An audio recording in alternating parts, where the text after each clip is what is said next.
Sports Achievement Award, Lifetime Achievement in Soccer, Eugene Chyzowych.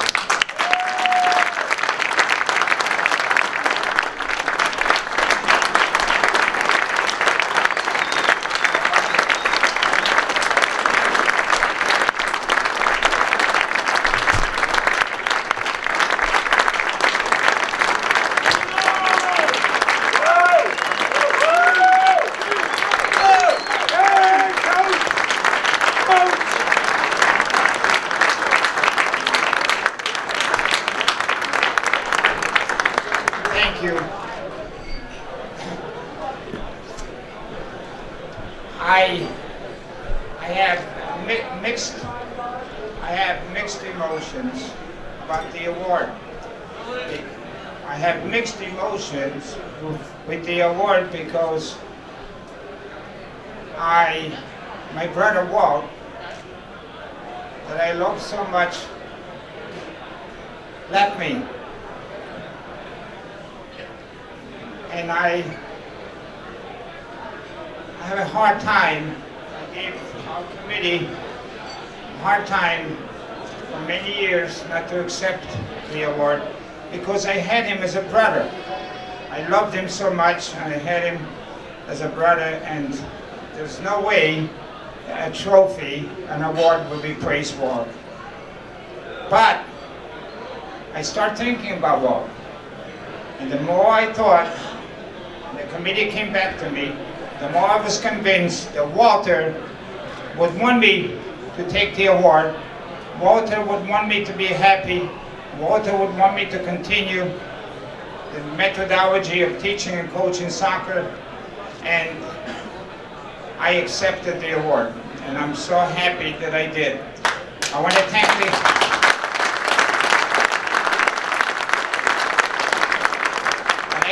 the committee, Joe, particularly Joe, and Ola, Walt's wife, because they're on the committee, and all the committee members, Ralph and Dave, Ralphie, and other, Robert Robinson and Timmy Shum and other people. I want to thank them very much for unanimous vote. Tonight, I had beautiful speakers on my behalf, and I want to thank them very much. I was shocked to some extent to hear some of the things they had to say to you about me. I want to thank them for that, and I'm very proud of them because they were great soccer players, but I never believed that they could write poems and do stuff like that, because if that would have happened 15, 25 or 25 years ago, for sure they'd been sitting on the bench. Right? But let me tell you something, these great players sort of inspired me again, and tonight, and I want to thank them for their ways of talking. I want to thank the first woman to graduate from West Point. What a job to be the first woman. What an honor to be the first woman to graduate from West Point. With that in mind, I didn't care how much experience she had in soccer. I knew she was going to do a tremendous job. I just told her, you are the head coach, and poor two guys waiting for that assignment walked away with their head down and said, he's making a terrible mistake. I am telling you, we did not. She did a terrific job. They won the championship. We played at Giant Stadium. The games that she coached, they won every game that they played, and it was terrific. Marina, I want to thank you again for being here. Now, Marina, also I'm going to ask you, as a former agent of the FBI, you may have to be available here because we have a number of groups in here. They came in here, and Ralph mentioned that, and Joe also mentioned that, so we have to be very careful. We have the brigade from Philadelphia and New Jersey. The Ukrainian brigade is here. Where are you? There we go. The Ukrainians up there. And I'm telling you, I'm telling you, I'm giving you permission, Marine, in case they get out of hand. You have my permission to send them back to Ukraine, where they could be used. The Ukraine right now is fighting for the independence and democracy, and I'm sure they could help them. So, the other groups, Columbia High School, all right, tremendous players, tremendous kids from Columbia High School. Let's see, what other groups do we have, Joe? We got referees, we got players, we have coaches. Coaches and referees. You guys All-American Soccer Camp, Philadelphia. All-American Soccer Camp, you have to be careful about them as well. But how many of you, please raise your hand, you were a member of the All-American Soccer Camp? Wow! Unbelievable. That's about 30 years ago, right, Tommy? Tonight I'm going to talk and address about this. No, this is the first Walt's picture. About you now, Pete. Oh, thank you. Now I'm going to be about Walt. And I'm going to bring you information. But before I do that, I made a slight error. My brother, Ehud, is sitting next to me, oldest brother. I like to share this award. When you're about to present me award, I like to share it with my brother Ehud. Fantastic. Yeah.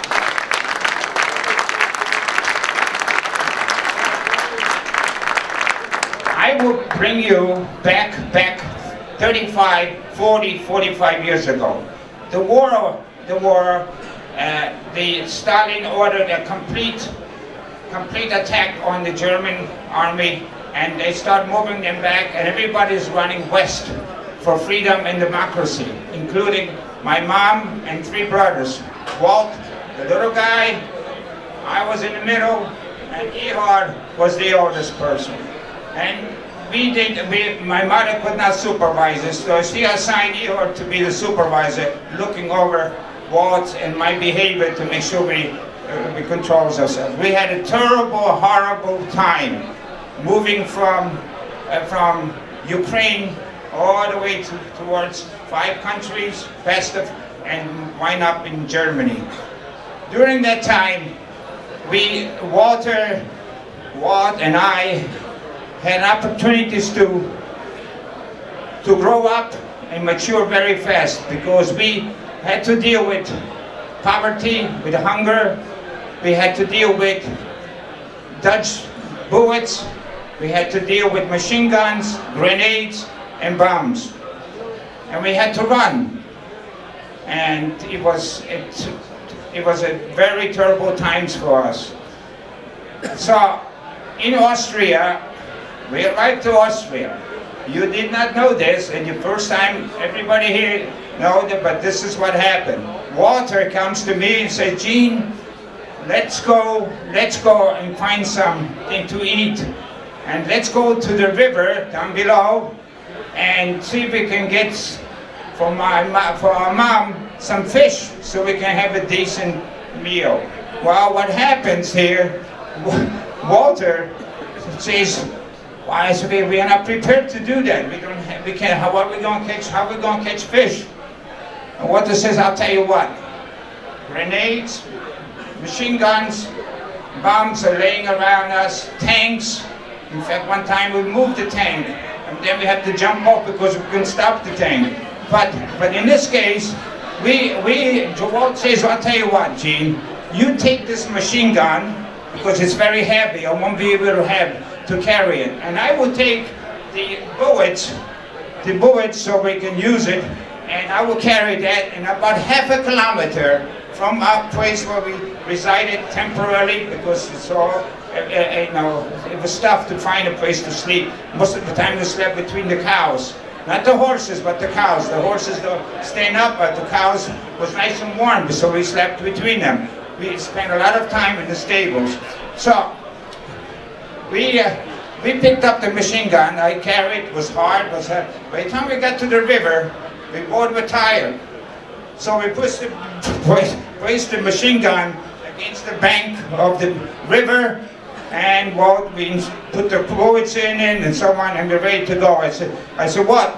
staying up there about 5 yards away from me. So when the river is coming slowly, very slowly, when you see the fish, let me know, and I start to pull up, start hitting it. We couldn't hold the machine gun because he was moving us back every time I released the bullet. And this is when in America, some of you guys were playing cowboys, Roy Rogers style, cowboys with the make-believe guns. This is the real stuff. That we grew up very fast, we matured very fast, way ahead of everybody. So now, Walter says, Gene, I see a fish. So I go back, I pull the trigger, and off he went. The bullet started hitting, and nothing's coming up. They said, what? I said, Walt, if we hit a fish, keep your eyes open because they will come up, and we can go in the river and pick it up. I mean, we spent about an hour shooting. All the bullets were gone. We either had trouble, or the fish was much faster than the bullet, or we had trouble with aiming. So that was our first experience. We came home, heads down, and tell my mom, we have nothing for you, Mom. You got to give us, make some soup out of the grass. So that was one experience. Now as we get a little older, and my relationship with him were very close in soccer. I had the opportunity of being with him with the Olympic team. I think somebody couldn't make it, and I was a national coach, but I had to give up because my Board of Education tasked me to do that. So I went that direction. But at this time, we decided to go with the Olympic team. We had to pay away, and we played in South America next to Brazil. There's a little country called Suriname. I'm not sure. Suriname was a little country that we had to play qualification games. So Walt called me up and said, Gene, can you help me out? I said, of course I'll go with you. So we got on the plane and we went to Suriname. We arrived in Suriname, and Dello G, the guy that was demonstrating, he was with us. And he was a great player. He played for the Cosmos and so on. So we arrived to Suriname, and the captain announced, and all of us know how it works with the airplanes. Captains were announced, ladies and gentlemen, please sit on the plane. You cannot leave the plane for the next 20 minutes. So everybody was shocked. We arrived, everything's fine. The doors were open, but we could not get off the plane. And so what's happening here now? After 20 minutes, the captain gets on his face. Please, we are about to move. Do not talk. Do not talk to each other. Do not make any remarks. Please walk right into the building. As you're walking by, do not look around. As we came off the plane, we found machine guns facing us, 18 players and 2 coaches facing us like this and looking at us. And we came up, we found out that there was a revolution in Suriname, and the revolution was about 2 hours before we arrived. And if I look at the sign, and the sergeant of the leader of the revolution, there's a big sign that says, we're looking for intelligent administrators to run our country. When we read that, and we're surrounded by machine guns, our boys, young men, that live in a suburban area in the United States, were never introduced to things like that. We both of us, Walt and I, felt that we already losing the game 2-0. The first thing we learned, as we're standing there, they told us to move us in our area. The first thing we learned, the line to the restroom was long, and all the players were lined up because they were scared. Everybody was scared. We were ready to tell the captain, can we go back with you to fly back right to the United States? No, he says, We have a bus for you, and it will take you. This is only the beginning. The psychological, international warfare took place, and these guys were well prepared to give us a lot of bad times. So the kids will totally be out of the game. We lost the game at the end, 4-1, but we learned a great deal. We learned in the first 2 minutes of the game, penalty kick against us. The place is packed, the stadium surrounded by machine guns, and there was no penalty kick, but the referee was refereeing. He was just as scared as we were. So a penalty kick, 8 minutes later, another penalty kick, so we're losing 2-0. So after the second goal, Walt says to me, "Gene, let's take the team off the field." I said, "Walt, fine, good idea, but I have a job, but you don't after you do this."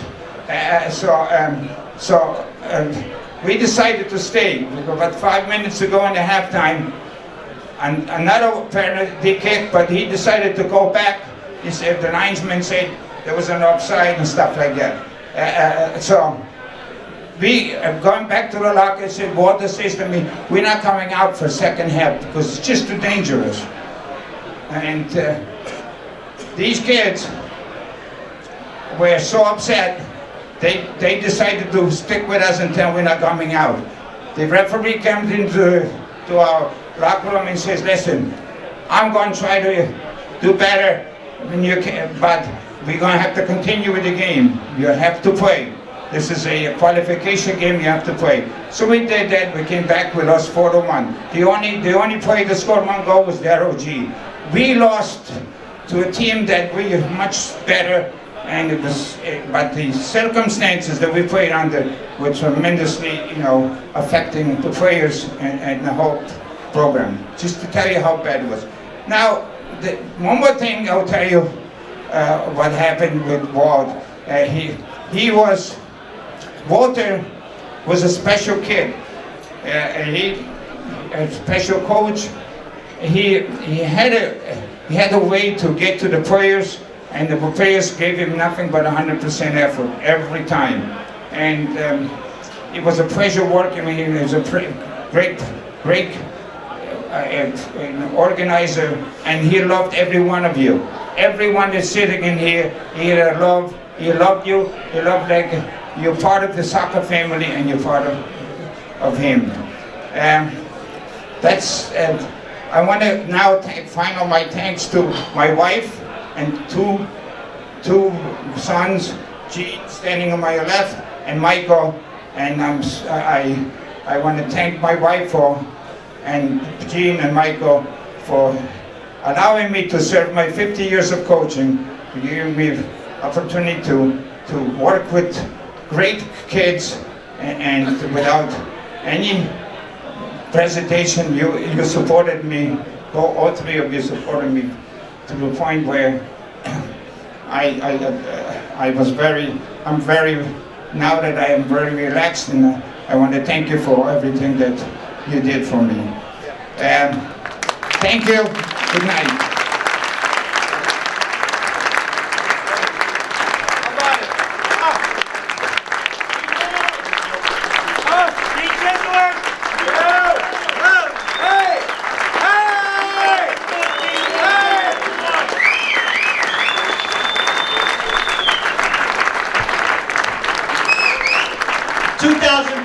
Walt Chyzowych Lifetime Achievement Award.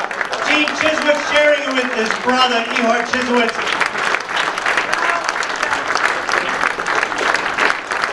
Guys, take a look to the left where the cameras are. Stage left. All right, guys, ready? Olga Chyzowych, join me there. 1, 2, 3, hey! Thank you everyone for your attendance. I know we ran a little late. The history of soccer is a long history of soccer. These guys were part of that history. The donation envelopes are on your chairs.